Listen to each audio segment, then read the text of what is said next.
Ads లేకుండా latest episode చూడండి. స్వామీజీని ఇంటికి పిలిపించాలని అమ్మతో చెప్పిందేమో. అందరి ముందు వాడు దొంగ స్వామి అని వసు ప్రూవ్ చేస్తుందేమో. అప్పుడు మన పరిస్థితి ఏంటి?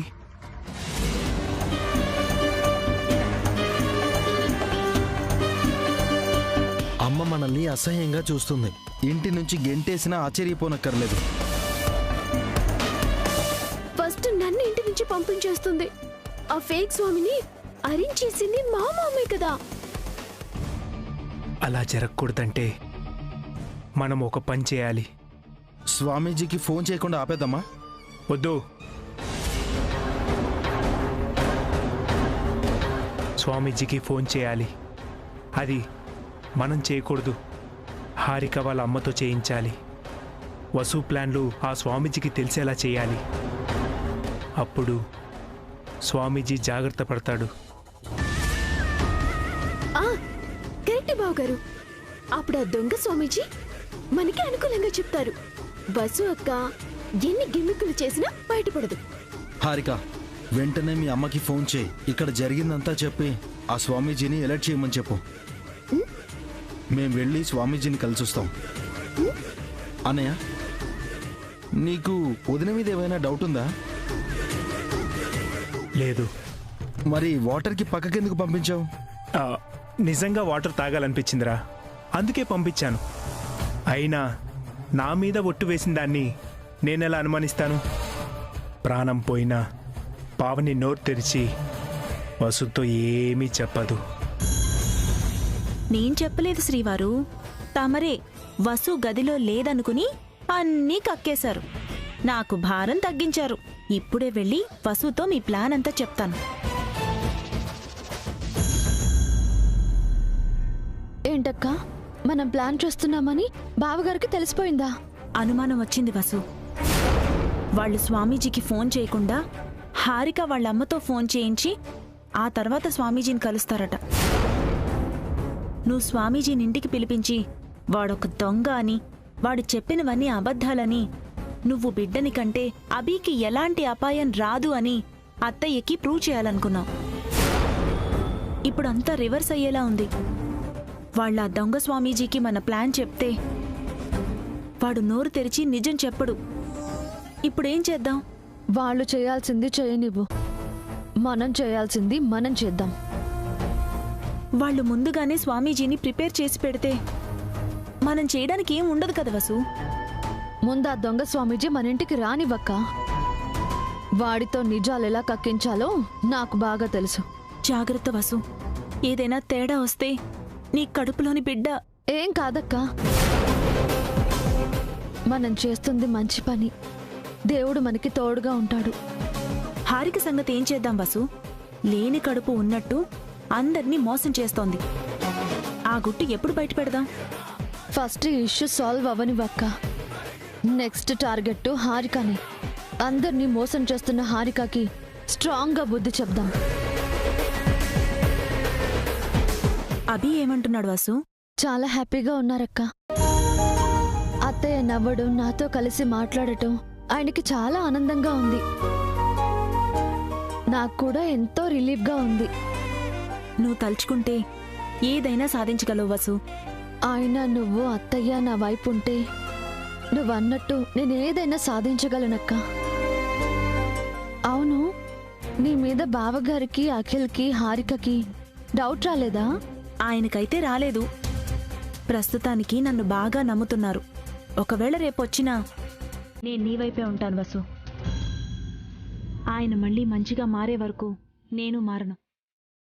అందరినీ మారుస్తానక్క. అందరూ సంతోషంగా ఉండేలా చేస్తాను.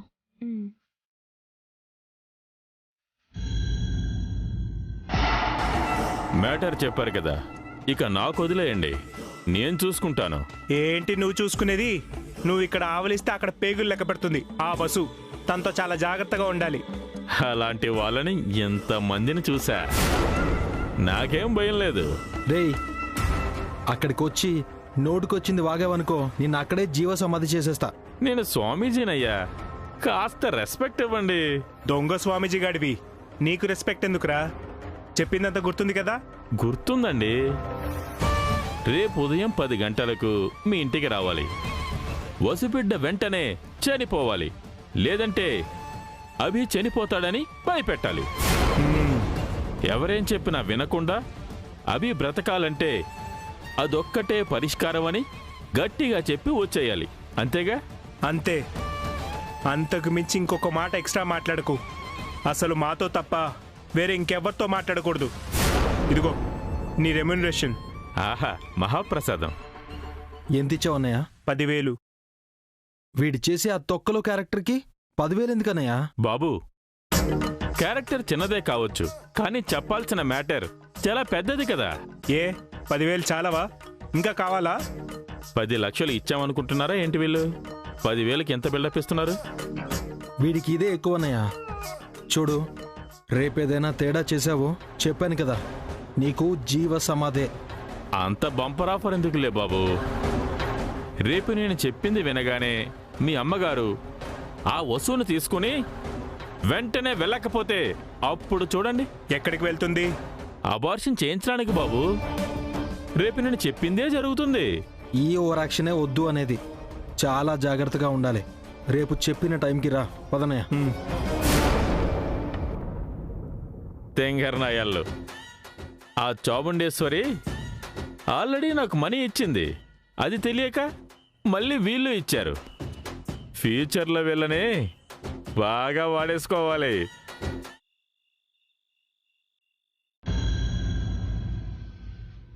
రండత్తయ్య, రండి మావయ్య. అభి వసూలెక్కడా? అభి వసు, రా అభి, నీకోసం మీ అమ్మ కలవరిస్తోంది. కూర్చోండి అత్తయ్య, వడ్డిస్తాను. నువ్వే కూర్చో. ఈరోజు నేనే అందరికీ వడ్డిస్తాను. కూర్చో.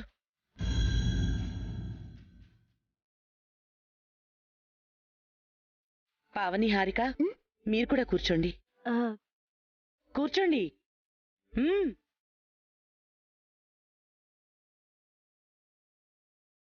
వసు, ఈరోజు అన్నీ నీకిష్టమైన వంటలే చేశాను. కడుపు నిండా తృప్తిగా తినాలి. ఏంటమ్మా, మీరు వసుగారు బాగా కలిసిపోయినట్టున్నారు. అసలు ఎలా సాధ్యమైంది? వాళ్ళు అత్తాకోడలు అభి. గొడవ పడతారు, కలిసిపోతారు. మధ్యలో మనం ఇన్వాల్వ్ కాకూడదు. బాగా చెప్పారండి.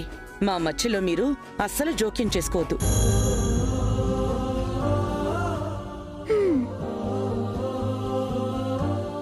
థ్యాంక్ యూ వసుగారు. ఎందుకు?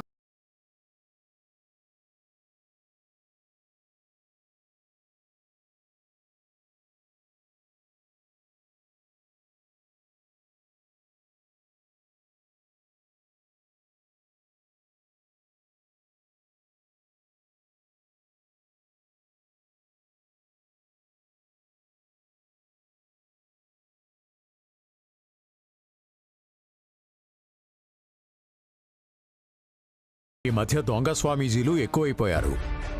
డబ్బుల కోసం అడ్డమైన మాటలు చెప్పి జనాల్ని మోసం చేస్తున్నారు. అలా చెప్పండి మావయ్య. ఊరికే అందర్నీ గుడ్డిగా నమ్మేస్తున్నారు వీళ్ళు. నువ్వు ఆపుతావా?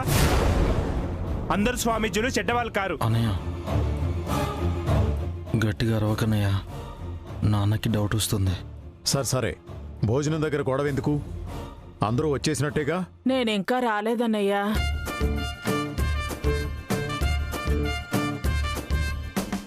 అదేంటిదినా, నువ్వు నడుచుకుంటూ వస్తున్నావు? ఇంకెలా రావాలొదినా? ఒకరోజు రెస్ట్ తీసుకోవాలని నీకు డాక్టర్ గారు చెప్పారంట కదా. బయటికి ఎందుకు వచ్చావమ్మా? రూమ్లోకి భోజనం పంపించేవాళ్ళం కదా. ఎవరు తెస్తారన్నయ్యా? పొద్దుట్నుంచి నాకు మంచినీళ్ళిచ్చేవాళ్ళు కూడా లేరు.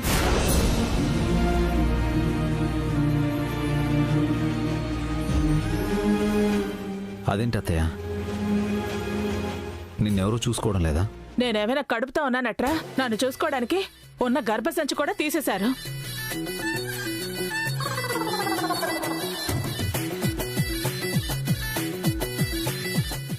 ఏం చేస్తున్నావు సుమంగళి? నువ్వు ఇవన్నీ తినకూడదు. కొన్నాళ్లు పథ్యం ఉండాలి. జయంతి, సుమంగళికి పెరుగన్నం పెట్టు. చచ్చిపోతానన్నయ్యా. అసలే నేను నుంచి నీరసంగా ఉన్నాను. ఓ వారం రోజులు పచ్చి ఉండదునా, ఏం కాదు. నా వల్ల కాదొదినా, నేను పోయినా పర్వాలేదు, నాకిష్టమైనవన్నీ తినేస్తాను.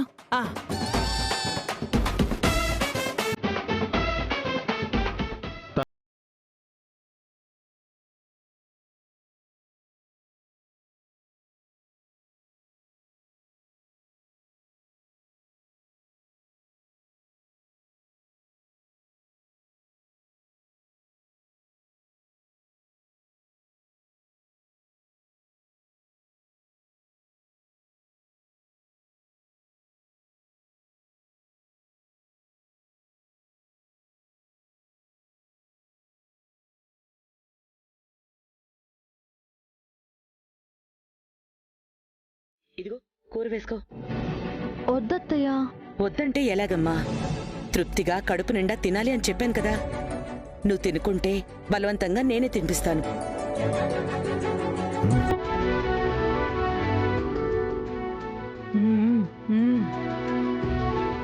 అలా కాదు, నేను తినిపిస్తాను.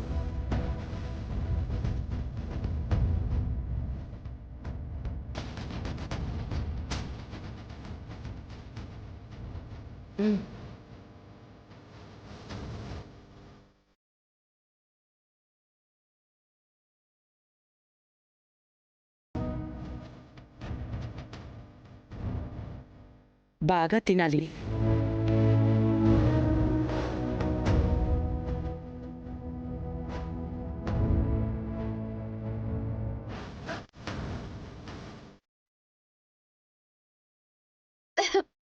అయ్యో వసు, మెల్లగా మంచినీళ్ళు తాగు. తాగు.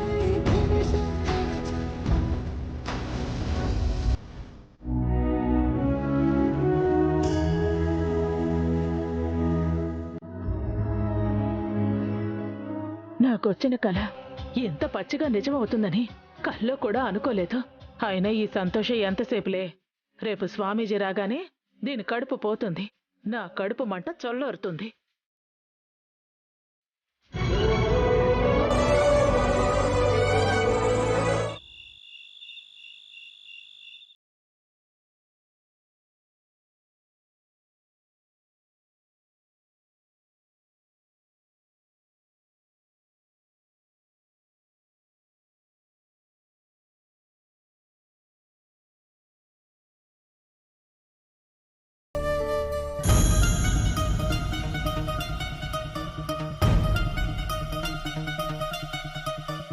అఖిలు, హారిక, అత్తయ్య నేను ఒకటైపోయి వసుకి అభాషణ అయ్యేలా చేసి ఈ ఆస్తికి వారసులు లేకుండా చేస్తాం. నువ్వు నీ బిడ్డని వదులుకోవాల్సిందే. నువ్వేమో నా కడుపులో బిడ్డ బాగుండాలని శ్రద్ధగా కుంకుమ పాలు తెచ్చావు. వాళ్ళేమో నా బిడ్డని కడుపులోనే చంపాలనుకుంటున్నారు. అత్తయ్య అబార్షన్ చేయించాలనుకుంటున్నారు. ఆయనేమో నిన్నటి వరకు నేను అత్తయ్యతో సరిగ్గా మాట్లాడడం లేదని నాతో మూడీగా ఉన్నారు. చాలా విచిత్రమైన పరిస్థితి కదక్కా. అవును వసు, నీ స్థానంలో వేరే ఏ ఆడపిల్ల ఉన్నా తన పరిస్థితి ఊహించుకోవడానికే భయంగా ఉంది. నువ్వు కాబట్టి ధైర్యంగా ఉన్నావు. ఎదురు తిరిగి పోరాడడం తప్ప నేను మాత్రం చేయగలిగిందేముందక్కా? అక్కడే నీ బలమైన వ్యక్తిత్వం ఉంది వసు. చిన్నప్పటి నుంచి కష్టాలు పడుతూ వచ్చావు, ఇప్పుడు కూడా కష్టాలు పడుతున్నావు. ఆ కష్టాలే నీకు ధైర్యాన్నిస్తున్నాయి, పోరాడమని చెప్తున్నాయి. ఇవాళ అత్తయ్య ఎంత సంతోషంగా ఉన్నారో. డైనింగ్ టేబుల్ దగ్గర అయితే మరీ చిన్నపిల్ల అయిపోయారు. ఆ సంతోషమంతా నేను అబార్షన్ చేయించుకోకపోతే ఉండదు కదక్కా.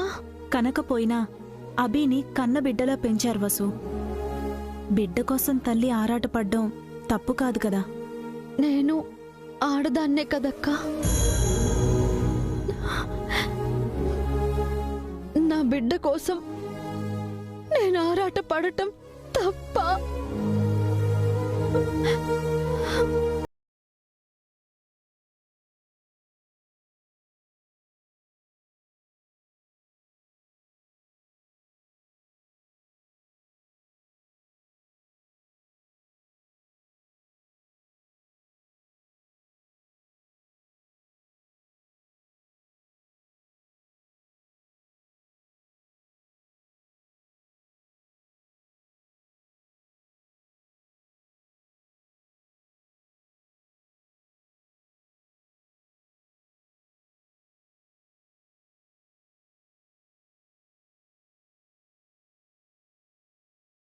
ఎన్ని కష్టాలు పడుతున్నాడు పాపం. రేపు భూమి మీదకి వస్తే వీడి జీవితం ఎలా ఉంటుందో. అద్భుతంగా ఉంటుంది. వాడు అభి వసూల కొడుకు. తప్పకుండా గొప్పవాడవుతాడు. ఇందాకే తెలిసింది. ఆయన అఖిల్ స్వామీజీని కలిసి ప్రిపేర్ చేసొచ్చారట. రేపు మనం చాలా జాగ్రత్తగా ఉండాలి వసు. చాలా తెలివిగా నిజం చెప్పించాలి. ఆ దొంగ స్వామీజీ అత్తయ్యతో నిజం చెప్తే నా బిడ్డకి భవిష్యత్తు ఉంటుందక్క. వాణ్ణి కాపాడుకోవడం కోసం నేను ఏమైనా చేస్తాను. ఎలాగైనా నిజం చెప్పిస్తాను. రేపటి సూర్యోదయం నా బిడ్డ భవిష్యత్తు కూడా కొత్త ఉదయం.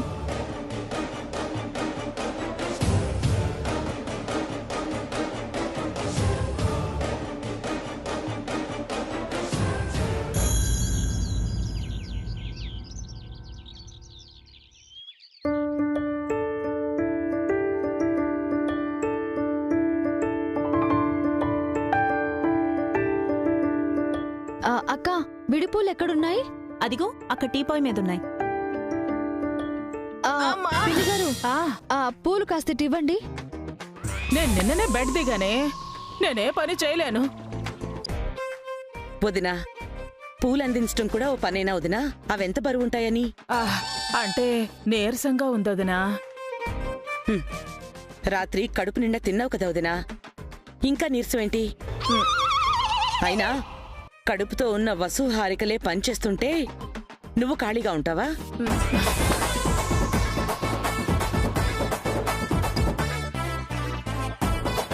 అమ్మా వసు, కాఫీ ఏమైనా ఇవ్వనా? వద్దత్తయ్యా. ఏదో ఒకటి తాగకపోతే నీరస పడిపోతావు. అయ్యో, అప్పుడే చెమట్లు కూడా పట్టేస్తున్నాయి చూడు.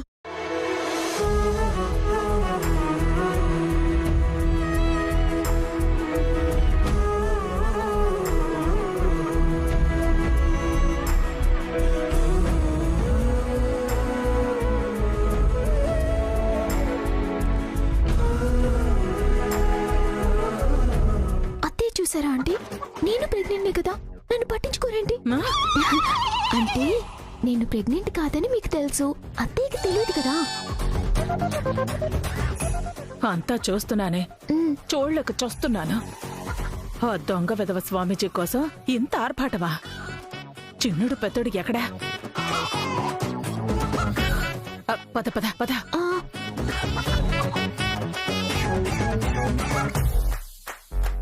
చిచి, నిజమైన స్వామీజీకి రెడ్ కార్పెట్ పరిచినా ఒక అర్థం ఉందిరా. దొంగ స్వామీజీ గారికి ఇంత గ్రాండ్ గా ఏర్పాటు చేస్తుంటే చాలా అసహ్యంగా ఉంది. వాన్నింటికి పిలిపించేది మనమే కదన్నయ్య. ఏర్పాట్లు చేయక తప్పుతుందా?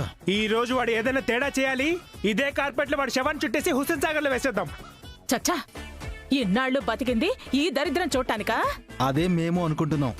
దొంగ స్వామీజీ గారికి రాజమర్యాదలు చేస్తున్నామని.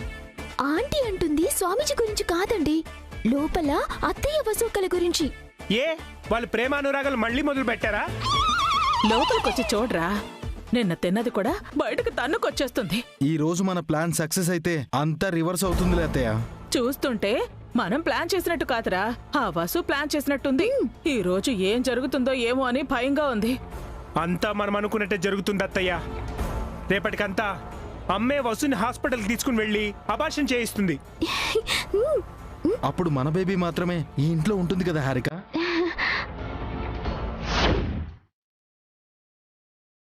డైలీ టైంకి వసు గారు కాఫీ తీసుకొస్తారు కదా, ఈరోజు ఇంకా రాలేదేంటి? వసు, అభి కాఫీ తాగే టైం అయింది కదా, నువ్వు వెళ్ళు. పర్లేదులే అక్క, ఆయనే వెయిట్ చేస్తారు. ఎందుకు ఇలా నన్ను వెయిట్ చేయిస్తున్నారు? ఏంటి, మా మరిది గారిని వెయిట్ చేయిస్తావా? కావాలని చేస్తున్నావా? అవునక్క, నిన్న మొన్న ఆయన నన్ను కూడా ఇలాగే ఏడిపించారు కదా. కొంపదీసి వసు గారు నా పైన రివెంజ్ ఏమీ ప్లాన్ చేయట్లేదు కదా?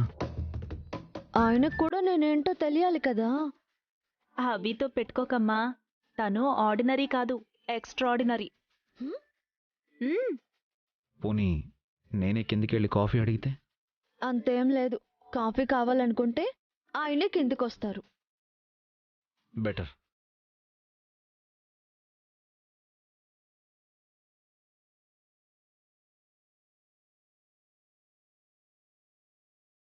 వస్తున్నాడు వసు. రానివ్వు.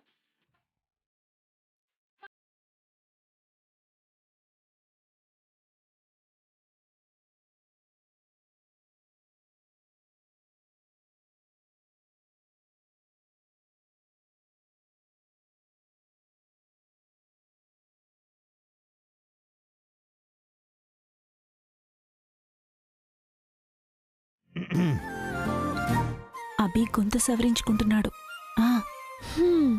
కాఫీ కావాలని అడగలేక ఆ తిప్పలు.